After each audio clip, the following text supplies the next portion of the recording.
नमस्कार, जय हिंद, जय भारत। मैं राहुल पारचा भारतीय आज फिर आप लोगों के बीच में आया हूँ एक बहुत ही महत्वपूर्ण विषय को लेकर। विषय आपने पढ़ ही लिया होगा, भगवान आपको धन कैसे देता है, भगवान आपको पैसा कैसे देता है, आपको धनवान कैसे बनाता है, यही सब कुछ।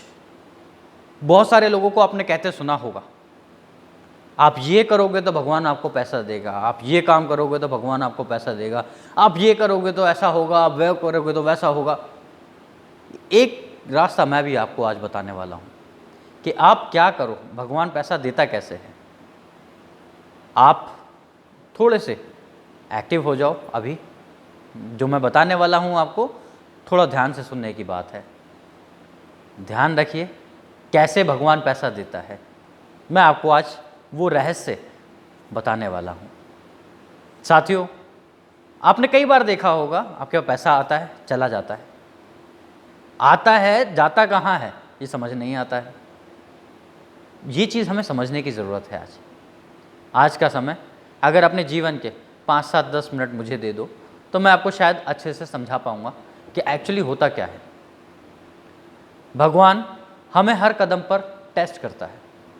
मानो आपको 1 लाख रुपए की ज़रूरत है तो भगवान आपको 5,000, 10,000 रुपये देगा। पहले देखेगा कि ये इस पैसे का क्या करेगा, इस पैसे को बर्बाद तो नहीं कर देगा, इस पैसे का इस्तेमाल कुछ ऐसा तो नहीं करेगा कि जिस चीज़ के लिए आपको ज़रूरत है 1 लाख रुपए की, उस पैसे के लिए आप इतनी मेहनत कर रहे हो, इतनी दुआएं मांग रहे हो, एफर्ट्स कर रहे हो, और वो आप 10,000 रुपये अगर संभाल लोगे, समझ जाएंगे आपसे, आप उसको ऐसी जगह रखो या ऐसी जगह इन्वेस्ट कर दो जहाँ से वो बढ़कर आ रहा है, या कुछ ऐसा कर दो कि वो पैसा सेफ रहे। अगर आप उसे संभाल लोगे तो भगवान आपको फिर उससे दोगुना देगा। मान लो 10,000 दिए थे, कहीं से आ गए, कुछ काम ऐसा करा था तो 10,000 के 20,000 अब आपके पास हो गए, लेकिन आपकी ज़रूरत 1 लाख रुपए की है। भगवान को पता है, वो फिर आपको टेस्ट करेगा। 20,000 रुपये क्या ये संभाल पाएगा? उस ज़रूरत को पूरा करने के लिए क्या ये इतना अच्छा है कि आपको अमीर बना दे? भगवान आपको 1,000 करोड़ रुपए भी दे सकता है, लेकिन वो पहले ही टेस्ट करता है कि क्या आप उसे संभालने लायक भी हो या नहीं हो। क्या आप उस पैसे का सही इस्तेमाल भी करोगे या नहीं करोगे?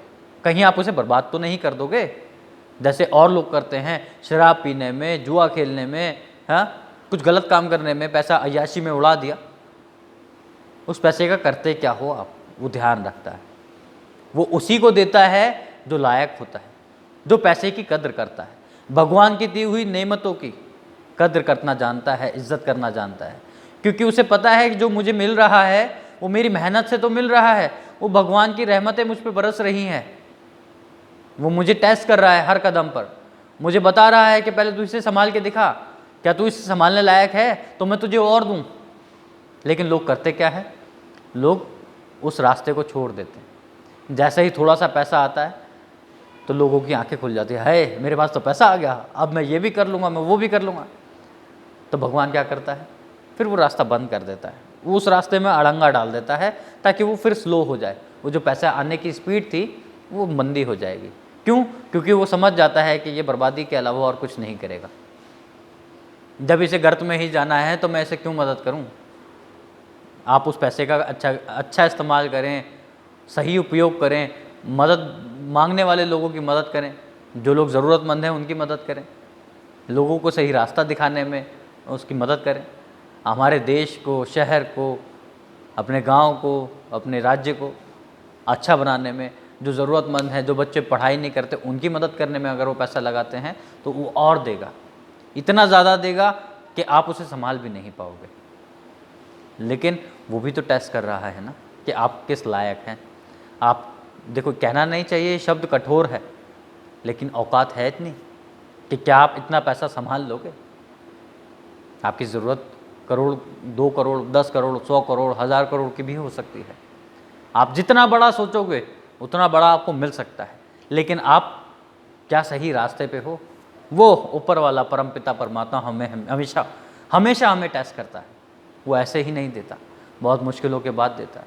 जब तक उसे पूरा यकीन नहीं हो जाता कि हाँ, ये व्यक्ति सही है और ये सही इस्तेमाल करेगा इस पैसे का, इस दौलत का, तब वो सोच समझ कर आपको देता है, और इतना देता है जब उसे यकीन हो जाता है तो आप रख रख के भी भूल जाओ, आपकी पीढ़ियाँ खप जाएंगी उस पैसे को गंवाने में या खर्च करने में या उसका इस्तेमाल करने में, तब भी ख़त्म नहीं होगा।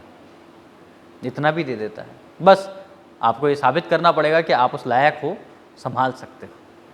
साथियों, जो मैंने आपको तरीका बताया वो कारगर है, समझ में आता है, प्रैक्टिकल है। आप ये सोचो कि क्या आप सच में लायक हो, आपकी जो ज़रूरतें हैं वो सच में ज़रूरत है या सिर्फ इच्छाएं हैं। हमें इसमें डिफरेंस समझना पड़ेगा। हमारी ज़रूरत है या इच्छा है। हमारी इच्छा को भगवान कभी पूरा नहीं करता, ज़रूरतों को हमेशा पूरा करता है, ये देख लेना। मुझे लगता है कि आज के लिए इतना काफ़ी है, बहुत ज़्यादा तो नहीं, लेकिन शॉर्टकट में मैं आपको कुछ कुछ चीज़ें बताता रहता हूँ और आगे भी बताता रहूँगा। अगर आप मेरे चैनल पर नए हैं तो मेरा चैनल सब्सक्राइब करें, लाइक करें, कमेंट करें, शेयर करें। कोई प्रॉब्लम है, समझ नहीं आ रहा है कुछ भी, तो आप मुझे बात भी कर सकते हैं। मेरा नंबर आपको डिस्क्रिप्शन में मिल जाएगा। आज के लिए इतना काफ़ी। जय हिंद, जय भारत।